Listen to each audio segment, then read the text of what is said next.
Hey everyone, welcome back to another day in my life vlog. आज चाहिँ मैले चाहिँ जिमबाट स्टार्ट गरेँ किनकि म चाहिँ यो बिहान जान भ्याउँदिनँ है। यो चाहिँ म बेलुका गएको जिम चाहिँ अफिस सकेर बिहान अफिस गएर सबै सकेर अनि जिम गएर सकेँ अनि हामी बाहिर डुल्न जाने भन्ने कुरा भयो। म चाहिँ राइडर दिदी अनि हामी चाहिँ ट्रिपल लोड हामी चाहिँ मुहान पोखरीतिर लाग्यौँ। मुहान पोखरीको एउटा क्याफे छ त्यहाँ जाने भनेर जाँदैछौँ हामी चाहिँ बाटोमा सरर तिनजना। यसरी तिनजना राखेर हिँडाएको चाहिँ मेरो फर्स्ट टाइम हो तर मैले राम्रै कुदाइरहेको थिएँ। म जे होस् मान्छे चाहिँ म आफूलाई मान्छु किनकि म एकदमै खतरा मान्छे हो।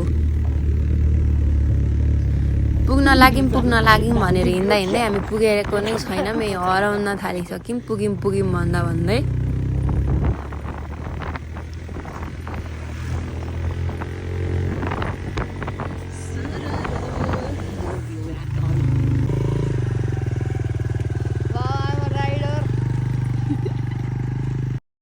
यहाँ बिचमा चाहिँ मेरो भिडियो अड्क्यो। आई डोन्ट नो किन अड्क्यो भनेर अनि हामी त्यहाँ होइन रहेछ। हामी अब फेरि फर्क्यौँ।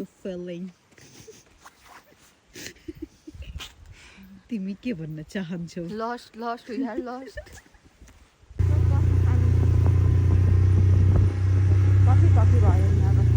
अब हामी त्यहाँबाट फेरि फर्क्यौँ। अब हामी कफी खाने ठाउँ खोज्दै गयौँ अनि त्यसपछि हामी चाहिँ सरर गएर बुढा नीलकण्ठदेखि अलिक पर एउटा क्याफेमा पुग्यौँ रुफटपमा अनि गएर अब हामीलाई चाहिँ नक्कल पार्नुपर्छ। यसो ऐना हेरेर भिडियो सिडियो गऱ्यौँ रेस्टुरेन्टभित्र छिर्यौँ। मैले चाहिँ रेस्टुरेन्टको नाम चाहिँ मैले याद गरेको छैन। जे होस् दामी थियो अहिले भर्खरै नयाँ बनेको होला सायद।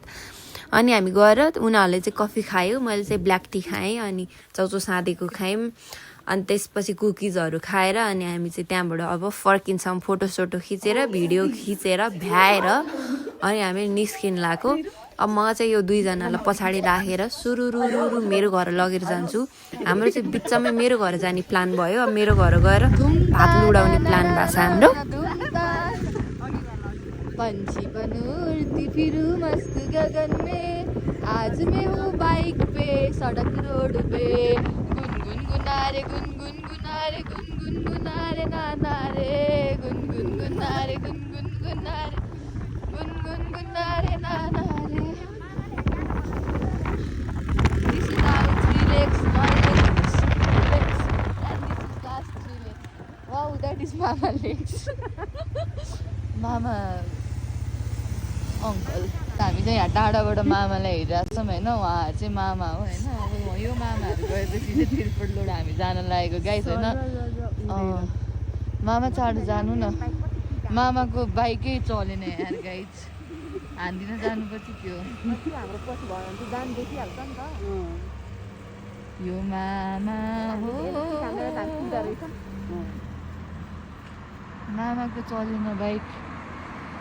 दिदी सुइँ जान मिल्दैन। जान्छ मिल्छ त्यो आउँछ के पछि चप्पलसँग आउँछ अनि त्यसको पैसा दिँदो जाले तिर्छ। अन्त तिम्रो दिदीको पैसा ड्याङ्गै 1500 हो नि।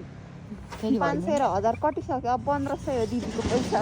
गाइस मान्छे हामी तिनैजना भिखारी छौँ चढ्या बाइक छौँ लुगा र जुत्ता राम्रै रहेछ। मामा गयो गाइस फाइनली मामा गयो। हो टाटा मामा। हामी चाहिँ नारायण खान चोकमा छौँ। यो मामा गयो यो भयो गाइस। अघि हामी चाहिँ यहाँबाट निस्केको थियौँ फ्रिज जोनबाट। अहिले हामी ल यसरी मामालाई अगाडि लगाएपछि चाहिँ हामी सर हिँड्यौँ किनकि मामाले समात्यो भने चिट काट्छन् गोजिमपछि छैन होइन। मामालाई अगाडि लागेर भान्जीहरू चाहिँ पछाडि तिनवटा भान्जी चाहिँ पछाडि लाग्यौँ। हामी चाहिँ मासु खोज्दै हिँडिरहेछौँ। देउबा चोक पुग्यौँ हामी मासु खोज्दै भेटिरहेको छैनौँ। हेर्दैछौँ दायाँ बायाँ।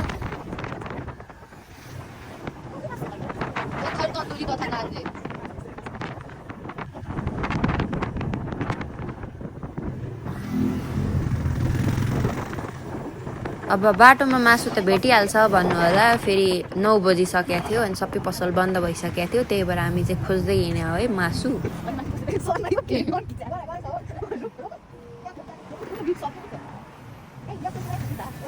ल फाइनल्ली हामीले एउटा मासु पसल चाहिँ देख्यौँ। अब हामी त्यहाँ मासु पसलमा गएर यसो मासु लगेर जान्छौँ अलि अगाडि बाट यता राइट जान्छौँ अनि त्यहाँ अब गएर चाहिँ त्यो दाइकोमा मासु लान्छौँ त्यो दाइको चाहिँ अलिक ढिलासम्म खुल्दो रहेछ बल्ल बल्ल बल्ल बल्ल बल्ल बल्ल बल्ल बल्ल बल्ल बल्ल मासु पाएको मलाई त मासु खानु पर्दैन त्यो पछाडिको दुईजनालाई मासु खानुपर्ने अनि गएर मासु काटिदिन लाएँ दाइलाई मासु काटिदिनु भयो मासु पोको पारिदिनु भयो अनि बाहिर चाहिँ पप्पी रहेछ अनि त्यसले थोरै दिएँ अब कस्तो लोभी भन्नुहुन्छ होला अब भन्दा हुन्छ किनकि त्यसले खाइरहेको हुन्छ नि त सबैजनाले यति दिइरहेको हुन्छ त्यस्तो त्यो खानै नपाए जस्तो नि थिएन मोटै थियो अनि मैले थोरै दिएको दाइले मासु हालिदिनु भयो अनि बिचको बाटो गयौँ 3 जना छ त्यहाँ चेकिङ पर्छ भनेर तर बाटो अप्ठ्यारो थियो फेरि हामीलाई टमाटर चाहियो अनि हामी यहाँबाट चाहिँ फेरि युटर्न मारेर फेरि यतै आउँछौँ मैले युटर्न मार्दा यसो बाइक थोरै ढलाएँ पनि तर मैले उठाइहालेँ किनकि म त्यसरी चाहिँ लडाउँदिनँ खुट्टा टेकेर अनि हामी बाँच्यौँ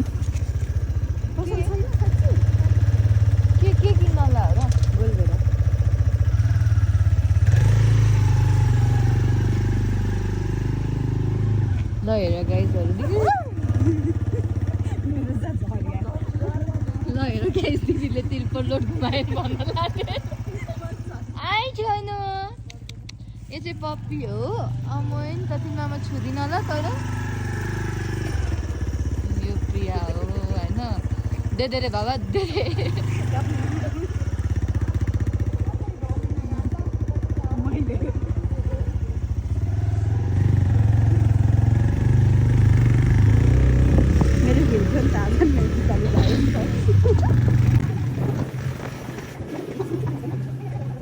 ल हामी युटर्न मारेर फेरि त्यही बाटो नै मेन रोडबाटै गयौँ अब मामा भेट्यो भने चाहिँ पछाडिको एकजनालाई झारिदिन्छु भनेर हामी 3 जना यताबाट रिक्स लिएर मेन रोड मेरो घर जानु लागि हामी टमाटर खोज्दै अब हामी टमाटर पसल खोज्दै हिँडिरहेको छौँ सबै पसल बन्द थियो एकदमै टमाटरै पाइरहेको थिएन अब लास्टमा मेरो घर जाने ठाउँमा चाहिँ हामीले टमाटर पसल खुला देख्यौँ हामी चाहिँ गोलभेडा किन्नु आँटेको मासुको पालो सक्यो यो मासुपछि अब गोलभेडा छ गोलभेडाको मालकिनी हुनुहुन्छ दौडिनु भयो हामी चाहिँ पाहुना मासु खास खाने मात्रै होला एमर्जेन्सी टमाटर है एमर्जेन्सी टमाटरको धनी च्याउ नि रहेछ च्याउ पनि रहेछ त साथीलाई खानु मन लागेको च्याउ सादेको कस्तो मिठो म चाहिँ दुःख गरिरहेको थिएँ टमाटर टिप्नलाई किनकि राम्रो एउटा पनि थिएन अनि बल्ल बल्ल बल्ल बल्ल बल्ल बल्ल बल्ल बल्ल थोरै टमाटर मैले टिपेँ थोरै मात्रै आजको लागि मात्रै हुने गरी टमाटर हेरेँ बल्ल बल्ल एउटा गतिल थिएन दिदीहरूले हालेर हिँड्नु भएको रहेछ यति ट्यालेन्ट चाहिँ हुनुपर्छ अब म हिँड्दै जानु लाग्छु I'm walking to the straight मासु लिँदै ए नहान्नु बस भने ए बस अरे वा लक्ष्मी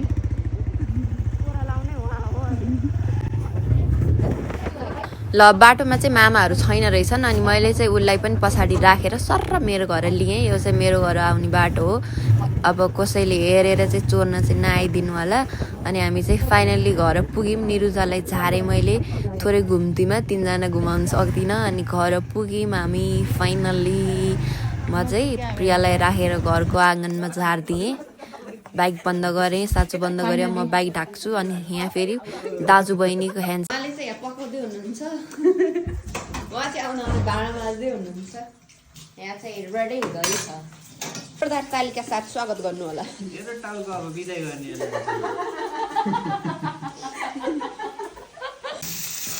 उहाँले चाहिँ पकाउँदै हुनुहुन्छ पुरै आगो बालेर झमझम पारेर रमाइलो गर्नुभएको छ उहाँले रमाइलो गर्दै पकाउनु भएको छ जे होस्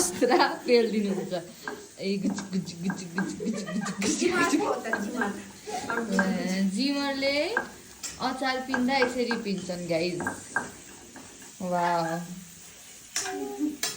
मनु मस्त पिनन् हो है अनि यता चाहिँ मस्त गोलन हेर्नु गाइजहरू है कस्तो मजाले आगो बलेछ म बाल्छु भन्दा बोल्दैन ल अचार बनाएँ मैले चाहिँ अचार बनाएर सकाएँ ऊ चाहिँ पकाउँदै नाच्दैछ मैले बनाएको मासु हेर्न आऊ भन्दैछ त्यसले चाहिँ त्यहाँनिर ल यो चाहिँ यसले बनाएको मासु फाइनल्ली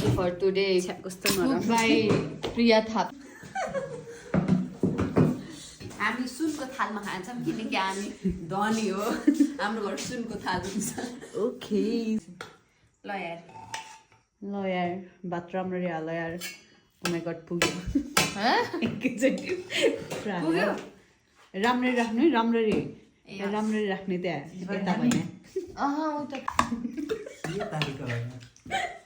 कान हतार अब यहाँनिर चाहिँ कस्तो झर्केको भन्ला यो मेरो भाइ हो म यसरी नै बोल्छु मेरो भाइसित म जसरी बोले नि मेरो भाइलाई राम्रो लाग्छ कसैले जज नगर्दा हुन्छ है भोक त मलाई लागेको छ ल अब मलाई देखा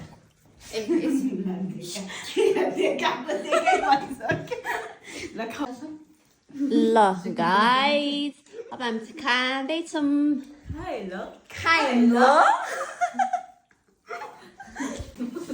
ल अब पुस्ने काम चाहिँ यता चलिरहेछ किनकि मेरो त पकाउने काम सकिसक्यो अनि अर्को भाँडा खस्काउने काम यता चलिरहेछ I am expert at some kind of right was kind. बाटोटेनीमा माल्दा एक्सपर्ट भइसक्यो टल्काउनुमा नमस्ते म चाहिँ यहाँनिर निरुजाको ममलाई भोइस मेसेज पठाइदिँदैछु फोन गर्न डराएर अब राति भयो घर नपठाउने भनेर चाहिँ मैले यहाँ फोन गरिदिँदैछु फोन होइन मेसेज गर्दैछु किनकि हामीलाई डर लाग्यो आन्टीसित यति वर्ष भोलि बिहान उता क्लास जान्छ हामीसित सँगै प्रियासित अनि त्यसपछि उता अफिस गएर अनि बेलुका फर्किन्छ है त